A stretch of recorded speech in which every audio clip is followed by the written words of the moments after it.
Hi guys, welcome to a new vlog. This is a bit of a special vlog. We are going to show you around the car that we've got in Florida, and it's going to be a practical driving guide to driving in Florida.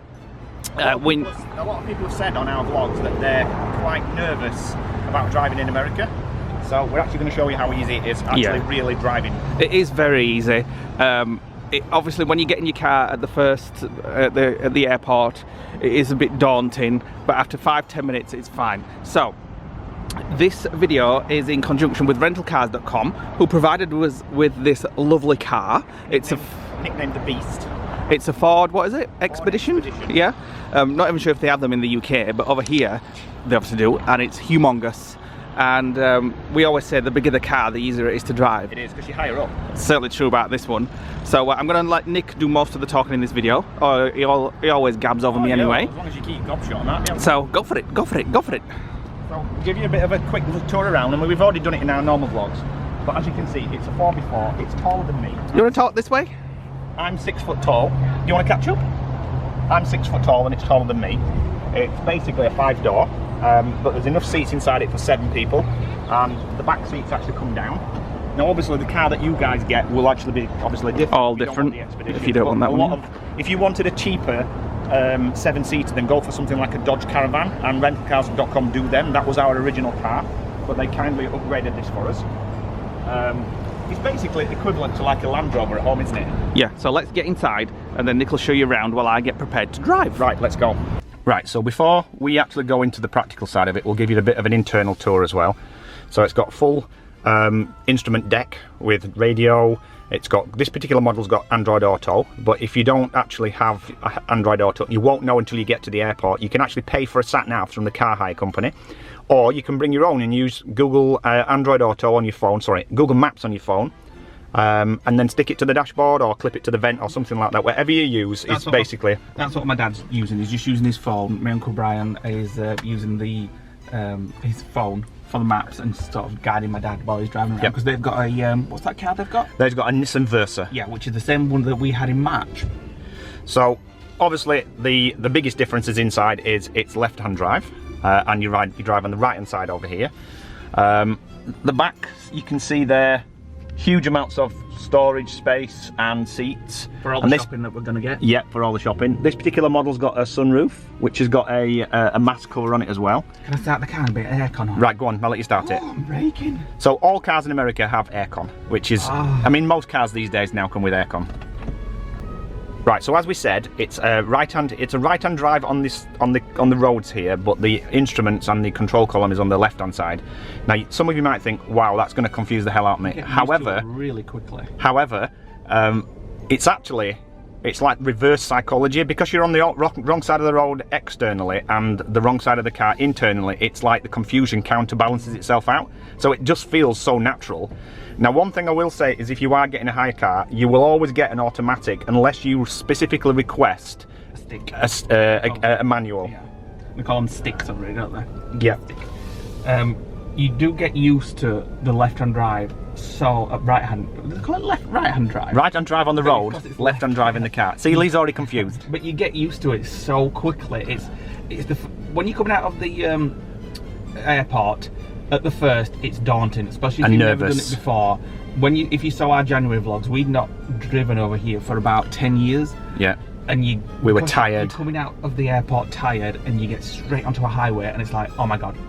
But just try and be calm, chill out. The drivers are actually, I find, really friendly over here. They let you in a lot better than they do back at home in the UK. They do like to honk the horn, but that's not out of road rage. No, that's just the normal here. Yeah. So when you hear people pipping you because you've undercut them or gone in the wrong lane, that's basically how it works in America. So don't let that put you off. But I would say the best thing is don't be nervous, and before you set off, familiarise yourself with all the instruments and the controls in the car, everything that you would need to make your journey successful. Yeah. Take your time, don't rush. I know you probably want to get to your villa or wherever you're staying, but just take your time.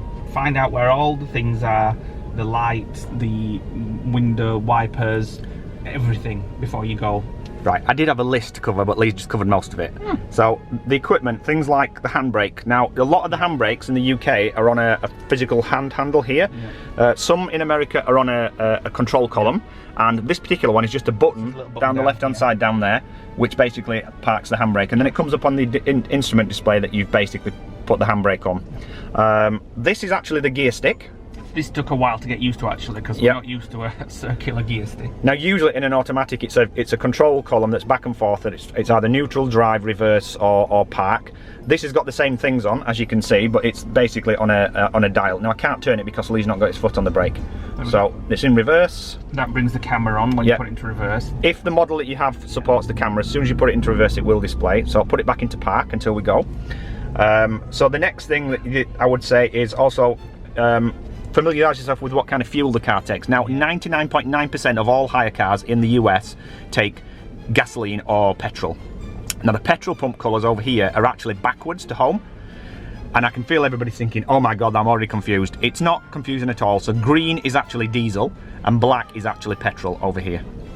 We've not filled up yet, so no, not yet. We will be at some point. We're just under halfway since we got here a week and a half ago, so the petrol definitely lasts quite a lot over here, because you're not going that very far, just around the parks and what have you. So yeah, as we said, become familiar with all your controls. So your indicators, your lights, your rear view mirror. Get everything set before you set off. Nobody's going to rush you when you pick your car up. Nobody's going to say, come on, you need to get out. Take your time. There's absolutely no need to rush, and nobody's going to put any pressure on. So the next thing, that if you've got child seats and you hire them through the car company, such as like Alamo or Budget or any of the other big car companies, they won't actually fit them for you. America's quite PC, so there tends to be a culture that they get sued if they help you. So what they won't do is they won't fit your car seat for you.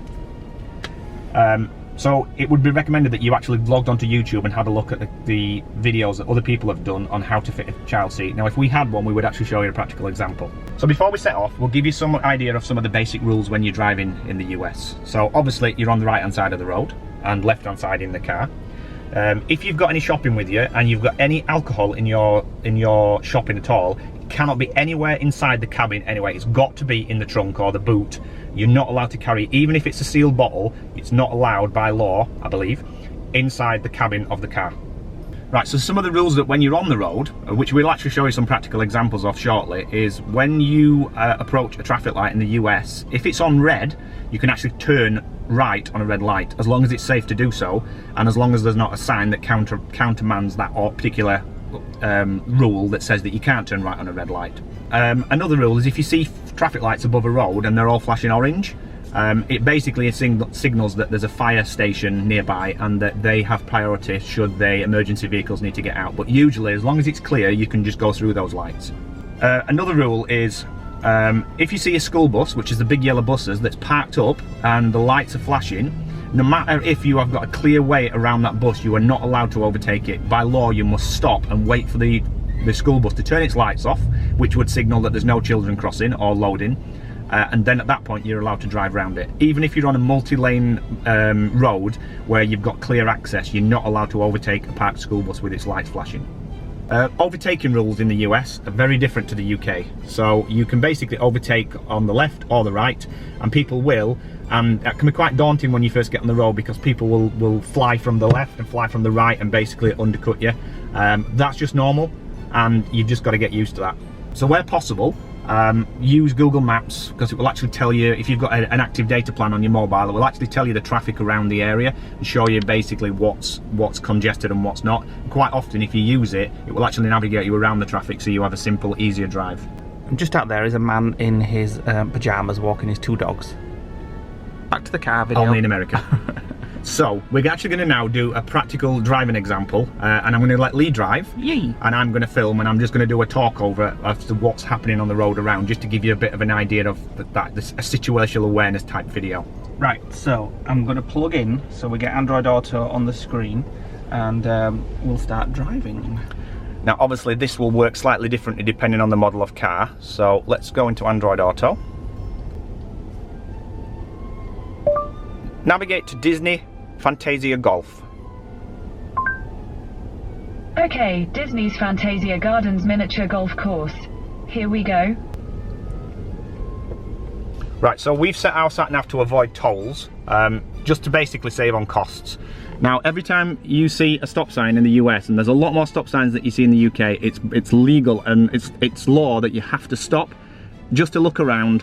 And you'll often find that at intersections you'll find stop signs on all 4 junctions, rather a bit like our giveaways really. Even if there's nothing coming, yeah. you think there's nothing coming, you need to stop. So as you can see, Lee is driving to the right hand lane. Right, so as you can see, we're at this junction and there's a red light there. Now, even though that there's traffic coming, we are still allowed to turn right here. So as long as it's clear to do so and there's no signs counterhanding it, then we're fine to actually drive. Just got to wait for it to be clear, obviously. There we go. So there we go. So although the lights are still on red, we are turning. And that may seem very strange at first, but that's perfectly normal in the US. So as you can see, we're keeping to the right hand side of the road. Now, one thing I will say, when you first get into a car and you're on the left hand side inside the car and right hand side outside the car, is you have a tendency to drift lanes, because you're not sure where the central white line is. It's just orientating yourself with the vehicle. We don't do that now because we're used to driving in America, but when we first get into any vehicle, it takes a few minutes and you often drift, don't we? My dad drifted a little bit when I was in his car, but it takes a while to get used to. You'll probably see what we mean when you actually drive. You just, for some reason, drift. Yeah. It's like riding a bike. Once you've done it and you've learnt it, you just instinctively do it correctly the next time. Right, so we're just waiting for a red light ahead. Now, obviously, we're not turning right this time, so we can't go. We have to wait for the clear. And we're going to go onto the motorway that's just running parallel to this road, which is the Interstate 4. Now, interstates are equivalent to the UK motorways, and they're often 3 or 4 lanes on either side of the road. And they're not daunting. They're very easy to navigate on. A lot of the lanes in the US are wider, because the cars tend to be a lot bigger, and that same goes for car parking spaces. When you're in car parks, you'll find that the spaces are about 1.5 times that of the UK, but mainly because a lot of people drive trucks and SUVs and things like that. Everything in America is bigger. Right, so we're just joining the I-4 now.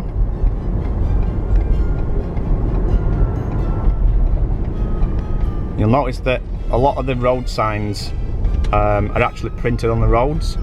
So you'll often see the merge sign and an only sign. They're used quite often, whereas you don't tend to get them much in the UK. Lots of traffic ahead. Yep, so Google is actually showing a little bit of traffic. The orange symbolises a little bit of congestion. Red obviously means that there's a traffic jam. It generally tends to be free flowing. The average speed limit on the motorway is usually between 60 and 70 miles per hour. It's a little bit slower than the UK in most parts. Even when you see like a lot of traffic like this coming up, it usually doesn't last long. Like in the UK, if you saw all this traffic, you'd be stuck for about half an hour. Yeah. But it's just people getting places, and there's that many lanes that it always moves. So changing lanes in the US is pretty much the same as the UK. You just signal, check your mirrors and make sure it's fine to move over. What you do have to watch out for is, if you're using sat navs, they will say turn right in 1 mile, but between you getting to that mile there may be 3 other exits, so it can be quite confusing. So you've got to have someone actually glancing at the map to say it's not this exit, it's not this exit. And it's always quite good to know the junction number that you're going to turn off at, so you can see it visually on the signs. And you can see there, that one says exit 62. That's the one that we're getting off at. Is it? Oh yes, it is. Yeah, it's exit 62. So we're in the right lane to get off. Now, one comment that Lee made earlier is that it's not always clear when you're on the roads in the US what the speed limit is, because it can tend to vary from stretch to stretch. Whereas in the UK, you can assume that if you're in a built-up area, it's a 30, and if you're on a motorway, it's a 70, unless told otherwise. I believe in the US, it's basically it's not as simple as that. A lot of the signs on the sides of the road will indicate what this particular stretch of motorway the speed limit is, and quite often Google has all that information in it. So if you look at Google, it actually says here that it's a 65 stretch. There's no signs anywhere. Now in the UK, that would usually be a 70. Right, so we're approaching junction 62 now, off the Interstate 4. We've actually got the sat nav on mute so it doesn't interrupt me talking over this video, but Lee is sort of taking directions from the screen so we can see where we're going. And getting off the motorway is pretty simple, exactly the same as the UK. You literally go up the slip road but on the opposite side of the road, and then navigate onto your corresponding next turn. So good old Google there telling us what to do. So no, it's under the bridge.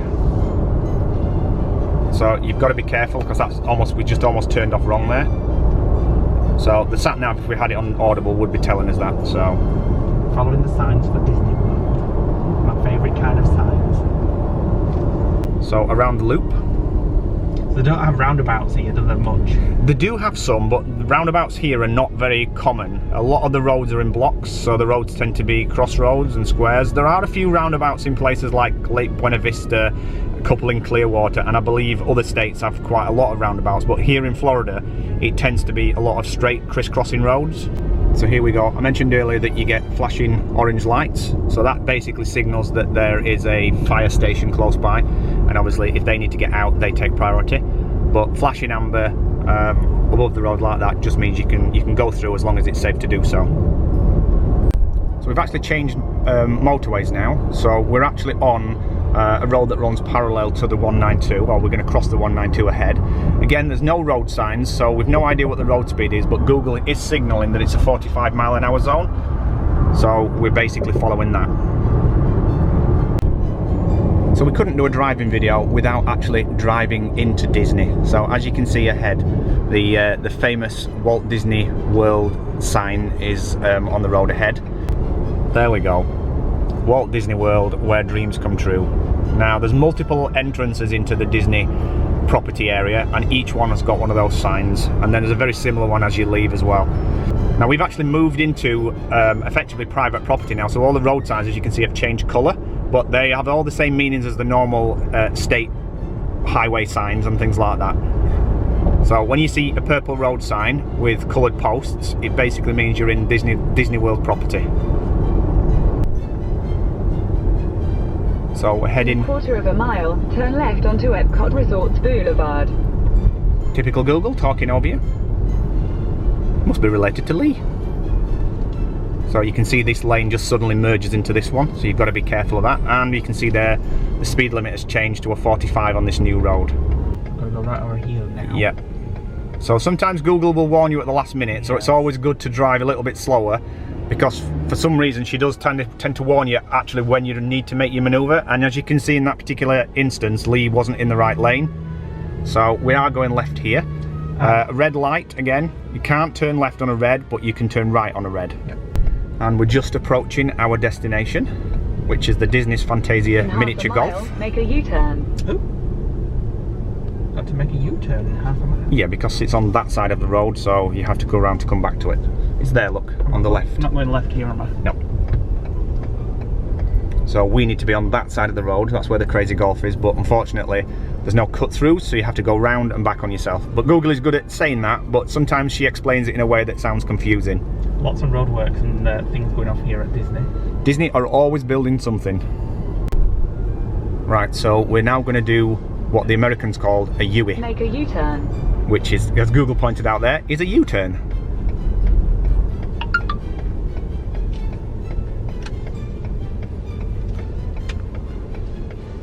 So there's not many times in the UK where you're allowed to make U-turns.